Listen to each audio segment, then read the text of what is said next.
Bismillahirrahmanirrahim. Assalamualaikum warahmatullahi wabarakatuh.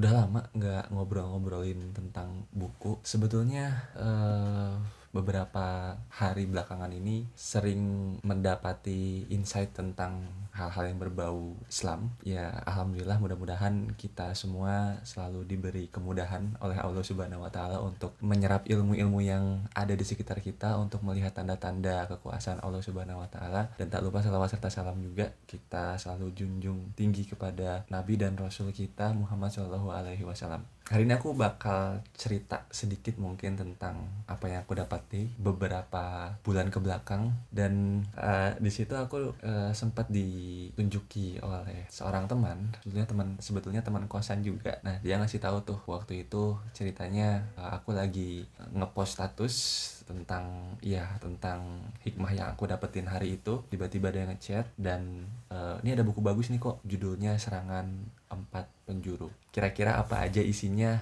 Yuk kita bahas.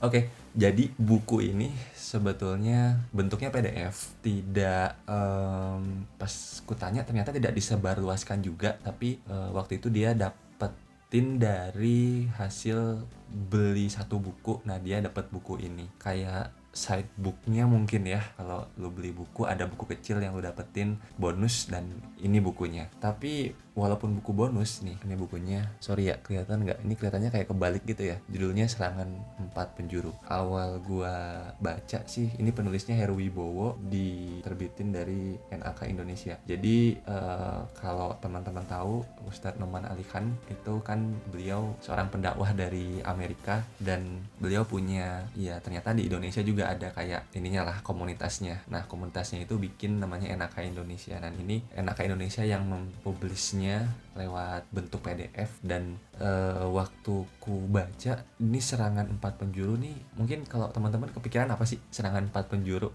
Serangan dari depan, dari belakang, kanan, kiri gitu, kayak ala-ala jurus-jurus Avatar gitu, empat penjuru. Tapi ternyata enggak, teman-teman. Di sini ada gambar kayak tanduk setan gitu, tanduk iblis. Dan ternyata pas dibaca emang beneran isinya adalah tentang, kalau misalkan teman-teman buka Al-Quran, itu ada di surat Al-A'raf ayat 17. Isinya itu sebetulnya nggak terlalu panjang dan nggak terlalu jelimet. Di sini cuma jelasin, kemudian pasti aku akan mendatangi mereka dari depan, dari belakang, terus dari kanan dan dari kiri mereka, dan engkau tidak akan mendapati kebanyakan mereka bersyukur.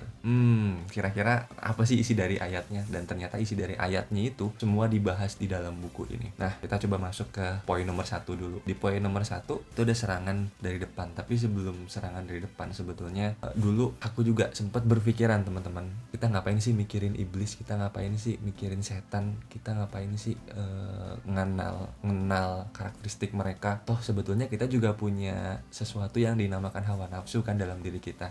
Kenapa kita nggak menyalahkan diri sendiri? Kadang kita ngelakuin sesuatu hal, sesuatu kesalahan, kadang itu dari diri kita sendiri kan. Ngapain kita nyalahin setan? Mungkin kadang setan juga berpikir, ini orang sebetulnya bikin onar dari diri sendiri, kenapa nyalahin gua belum ngebisikin dia udah ngelakuin hal yang buruk terlebih dahulu. Ternyata nggak gitu, teman-teman. Pola pikir itu mungkin pada waktu itu aku berpikir seperti itu, aku ngerasa benar. Tapi lama kelamaan aku ngerasa nggak juga. Banyak hal yang justru aku rasain dan itu nggak aku rasa sebagai suatu hal yang buruk. Aku ngerasa itu sebagai suatu hal yang baik aja. Dan padahal hal itu adalah sifat dari iblis itu sendiri, ya sifat setan itu sendiri kan. Aku nggak akan terlalu banyak bahas tentang iblis, setan atau apapun itu, tapi intinya kita definisikan bahwa iblis itu artinya berasal dari kata ablasa, dan artinya adalah hopeless. Di situ artinya adalah tidak punya harapan lagi. Jadi kalau misalkan kita putus asa, sebetulnya kita udah meniru sifat iblis itu. Setan itu kan sifatnya sebetulnya. Back to topic, yang pertama itu dibahas tentang serangan dari depan. Serangan dari depan itu apa sih maksudnya? Oke, di buku ini dijelasin bahwa serangan dari depan itu benar-benar yang direct langsung ke kita. Maksudnya apa? Serangan dari depan, kalau kita berpikir ulang, biasanya kita terus-terus mengulang pikiran kita sehingga kita menjadi terlalu banyak berpikir, akhirnya kita tidak melakukan apapun yang kita pikirkan. Mungkin kalau misalkan kita ingin berbuat kebaikan, kita kadang selalu berpikir ulang karena ada keraguan, karena ada kecemasan. Let's say kita ingin sedekah, kadang kita berpikir di dalam dompet tuh ada 100.000, 50.000, 20.000, kira-kira mana yang bakal teman-teman ambil. Oke, pasti 20.000 ya, karena ya syukur-syukur ada yang ngambil 100.000, alhamdulillah gitu. Dan kita selalu berusaha untuk ngambil yang terbesar kan. Tapi perlu diketahui bahwa ketika kita ngambil 20.000 itu juga sebetulnya ada bisikan dari setan juga, teman-teman.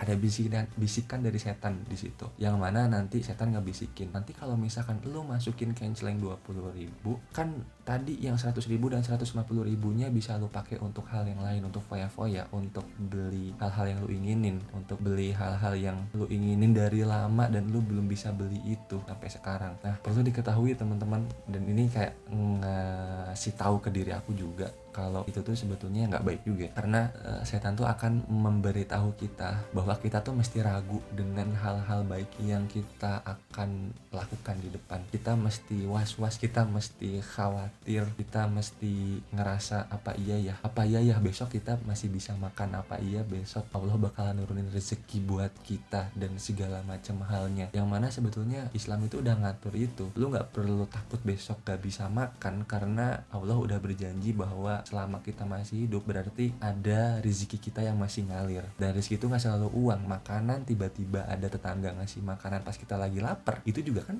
sama-sama aja rezeki. Nah, kadang kita ragu dengan hal itu, ragu dengan masa depan, yang mana sebetulnya masa depan itu kan goib ya. Dan oke, kita punya hal yang kita rasa ragu, tapi kita nggak boleh terus berlarut-larut dengan hal itu sehingga kita nggak melakukan kebaikan dari keraguan kita tadi. Nah, di sana setan bertindak sebagai pembisik kita dari arah depan.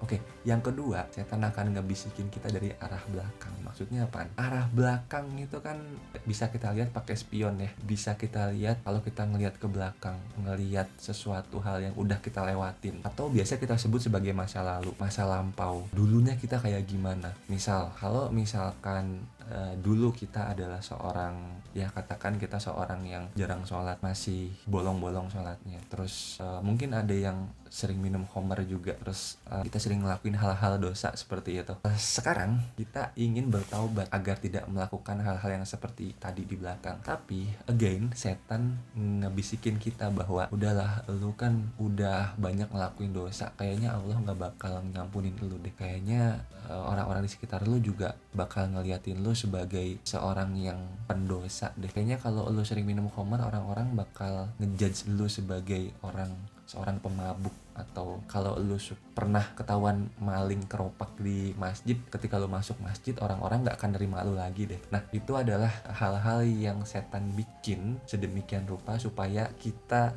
gak mau bertobat, supaya kita nggak mau ngelihat ke depan, supaya kita hopeless, yang tadi dibilang ablasa, karena emang sifat mereka hopeless, dan mereka nggak mau hopeless sendirian, mereka pengen hopeless sama ngajak-ngajakin kita juga, biar kita nggak bersyukur, biar kita makin bersedih-sedih, biar kita makin meratapi masa lalu kita, dan kita nggak perlu ngeliatin masa depan, karena masa lalu kita adalah masa sekarang kita juga, dan masa depan kita juga. Kalau kita masa lalunya adalah seorang yang jarang sholat, ya sekarang juga lu bakal jarang sholat, masa depan tuh juga jarang sholat, lu nggak punya harapan untuk ngelakuin sholat tepat waktu 5 waktu ke masjid, berjamaah, nggak usah lah gitu, buat apa, dan segala macamnya. Itu adalah bisikan setan dari belakang, hati-hati guys. Yang ketiga itu bisikan setan dari kanan. Waduh, ini adalah hal yang paling menohok sih buat aku pribadi, karena buat kita-kita yang masih belajar, let's say ya, walaupun belajar itu kan sepanjang hayat ya, buat kita-kita yang masih punya banyak waktu untuk menuntut ilmu, kita yang ada di bangku sekolah, kita yang ada di bangku kuliahan, mungkin lu yang bekerja berprofesi sebagai pendidik, atau lu yang bekerja sebagai trainer atau coach atau pendidik, apapun itu bidangnya, kita selalu merasa bahwa setelah kita ngelakuin suatu hal, setelah kita ngajar, setelah kita belajar, setelah kita baca buku, kita ngerasa bahwa diri kita yang paling tahu tentang materi itu dan orang lain nggak tahu karena orang lain nggak baca buku itu. Pernah ngerasa gitu nggak? Dan ternyata itu adalah bisikan setan juga, bahwa setan ngebisikin kita agar diri kita ngerasa ujub, agar diri kita ngerasa yang paling pintar, yang paling jago, yang paling expert di bidangnya. Jadi setan tuh akan ngebisikin kita menjadi si paling nih, si paling jagoan, si paling keren, si paling, kalau ngaca tuh ya, si paling ganteng, ya, si paling cantik, si paling, ya hal-hal expert atau hal-hal yang kita tekunin di bidangnya masing-masing, kita akan merasa itu adalah kita paling hebat di situ dan orang lain nggak tahu tentang hal itu. Yang nanti lama-lama kita akan merasakan ada hal yang kayak keliru di dalam diri kita. Dan itu mungkin yang biasa dibilang kesombongan. Kita punya satu ilmu, terus kita baru baca bukunya gitu, terus kita nggak mentadaburi lebih jauh. Akhirnya ketika ada orang lain, ada orang lain lagi, misalkan teman kita lagi diem gitu, terus kita tiba-tiba ngejelasin ke mereka dan kayak apa sih gitu. Emang sih yang dia bilangin bener, tapi kenapa cara ngejelasinnya begini gitu.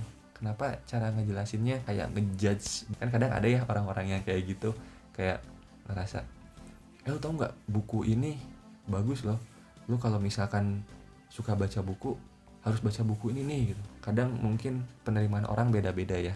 Nah di situ kita perlu berhati-hati juga tuh untuk menyampaikan, walaupun itu kebenaran, tapi kita perlu berhati-hati juga untuk menyampaikan, karena di situ ada bisikan setan yang mana bahwa hal-hal yang kita rasa itu tuh benar, kita rasa itu tuh kita udah bener ngelakuinnya, dan itu tuh hal yang bukan kejahatan. Baca buku terus kayak masukin sedekah gitu ya. Pernah gak sih teman-teman ngerasa kita masukin sedekah ke kain celeng, terus kita ngerasa orang yang paling dermawan, kita udah ngebantuin nenek-nenek untuk nyebrangin jalan, kita ngerasa wah gua nih si paling empati, si paling pembantu gitu. Waduh bahasanya, si paling yang ngerti orang lain ketika mau nyebrang jalan, sedangkan orang-orang lain yang di sekeliling kita nggak mau ngebantuin nenek-nenek itu. Padahal mungkin orang lain di sekeliling kita dia emang nggak ngelihat aja nenek-nenek itu lagi nyebrang, atau emang lagi sibuk aja dia buru-buru berangkat gitu, dan emang yang Allah lihat dan Allah perintahkan harus membantu nenek-nenek itu ya kita aja gitu. Makanya kalau ada orang bilang ngelakuin kebaikan tuh nggak perlu diingat-ingat, nggak perlu diungkit-ungkit, lo lakuin ya lu tinggalin, udah nggak usah diingat-ingat lagi. Nah kenapa?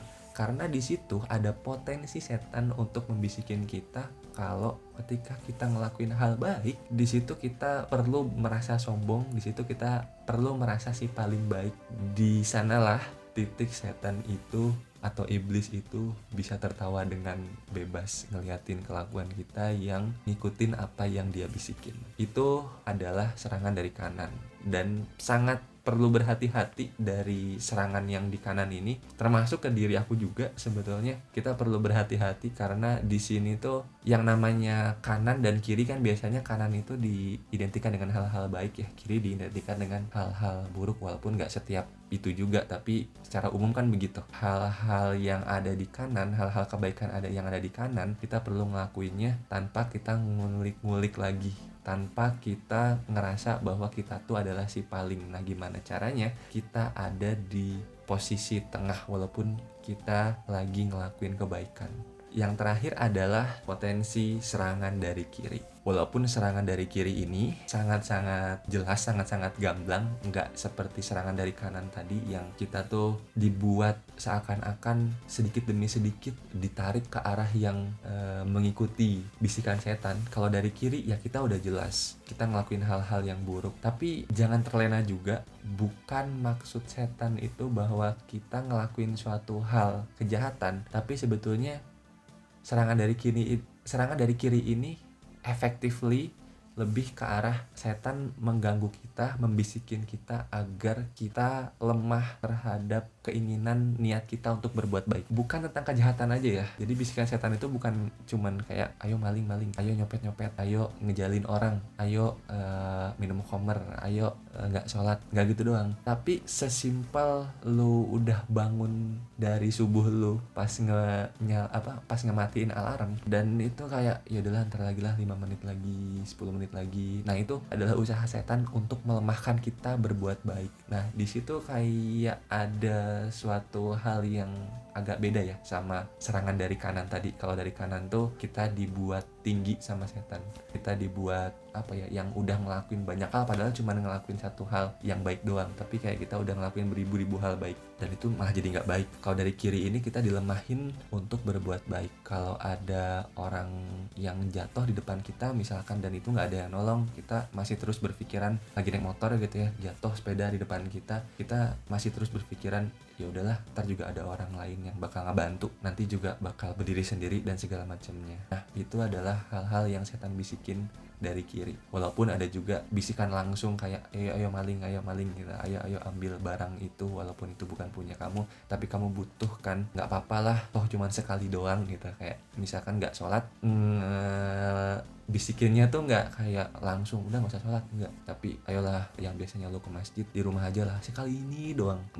Besok ya mungkin lu bisa ke masjid itu, besok lu bisa coba lagi ke masjid. Tapi ketika kita bolongin satu sholat kita untuk mangkat ke masjid, disitulah setan mulai tertawa lepas. Disitulah rantai bisikan setan tuh mulai lama-lama. Udah sekali lah, ya 2 kali lah nggak apa-apa, ya lama-lama ya cuman subuh doang. Subuh kan orang-orang nggak ada yang ngeliat, subuh doang gitu, masih gelap dan lu masih ngantuk juga, ya kan masih ada 4 sholat lagi yang lu bisa ke masjid, lu bisa berangkat ke masjid. Nanti lama-lama subuh enggak, isya enggak, dan nanti lama-lama cuma tinggal 1 sholat doang yang lu ke masjid, lama-lama lu nggak ke masjid ya sholat. Yaitu gambaran kasarnya tentang serangan dari kiri. Setan melemahkan keinginan kita, niat kita untuk berbuat baik gitu teman-teman. Seru banget baca buku ini. Bahasanya tuh nggak bertele-tele, bahasanya simple banget, nggak ngeguruin kita sama sekali, kayak ngajak mikir juga. Dan ini nggak asal-asalan kayak penafsiran asal-asalan gitu, nggak. Ini bener-bener kayak ngambil dari Quran, ngambil dari hadis, dan di situ dianalisa dari berbagai perspektif gitu. Dan bahasanya simple dan sangat-sangat ngena banget. Udah mah simple, terus bahasanya nggak terlalu tinggi, dan itu sangat ngena banget menurutku ya. Jadi buku ini recommended banget buat teman-teman baca. Kayak gini lah teman-teman, kadang kita berpikir kayak tadi ya, kita balik lagi ke pemikiranku yang awal, kita nggak usah mikirin setan lah, buat apa, pikirin aja diri sendiri dulu. Nggak usah mikirin iblis lah, buat apa, pikirin diri sendiri dulu. Hey, jangan seperti itu. Di Qur'annya ada bahwa iblis itu dulu waktu disuruh sujud ke Nabi Adam kan nggak mau, dan bukannya dia minta ampunan, tapi malah dia bilang ya aku juga bakal ngajak nih manusia-manusia anak cucunya Adam. Jadi malah dendam tuh ke Adam sampai ke anak cucunya, sampai ke kita sekarang. Kita ini harus bisa jadi temennya mereka. Mereka nggak mau sendirian untuk masuk ke neraka, tapi mereka ngajakin kita agar menjadi teman-temannya. Dan nanti akan didapati pada akhirnya bahwa kaum manusia itu banyak yang tidak bersyukur. Kayak nantangin banget ya, dan jadi sesuatu hal bagi kita, suatu refleksi bagi kita bahwa depan, belakang, kanan, kiri itu iblis tuh ada loh ngebisikin kita. Kalau misalkan kita, contoh ya, kita jadi seorang pelatih sepak bola, sebelum kita ngelawan misalkan Indonesia lawan Thailand gitu, sebelum kita ngasih tahu tim kita bahwa harusnya nanti di babak sekian menyerang, terus di babak keduanya defend dan segala macamnya, sebelumnya kita mesti tahu, mesti baca dulu kan sebetulnya cara menyerang atau cara bergeraknya Thailand itu seperti apa. Nah, dari situ kita bisa lihat karakteristik permainan dari lawan kita kayak gimana. Nah, ini juga sama, let's say kita adalah kita Indonesianya dan iblis itu misalkan ya lawan kitanya. Nah, kita perlu tahu nih karakteristik mereka seperti apa, gimana cara mereka menyerang, gimana cara mereka bertahan, gimana cara mereka ngebisikin kita. Kalau kita tahu karakteristik mereka, lama-lama kalau kita udah terbiasa, kita akan tahu juga mana nih yang bisikan iblis, mana nih potensi-potensi yang bisa ngebuat kita tuh dibisikin sama mereka. Dan lain halnya, lebih jauh lagi, teman-teman baca aja deh di buku ini. Ramai banget, seru banget kok. Dan pertanyaan terakhir, kira-kira kalau dari depan, dari belakang, dari kanan, dari kiri itu udah dikepung sama iblis, kira-kira titik mana aja yang belum iblis, atau titik mana aja yang iblis nggak bisa bisikin dari situ. Dan kalau udah ketemu, apa sih sebetulnya arti dari hal itu? Mungkin teman-teman bisa tulis di kolom komen di bawah. Semoga bermanfaat. Jangan lupa baca bukunya. Aku akan ngasih linknya di bawah. Terima kasih untuk teman-teman yang udah ngikutin dari awal. Sampai jumpa di video selanjutnya. Assalamualaikum warahmatullahi wabarakatuh.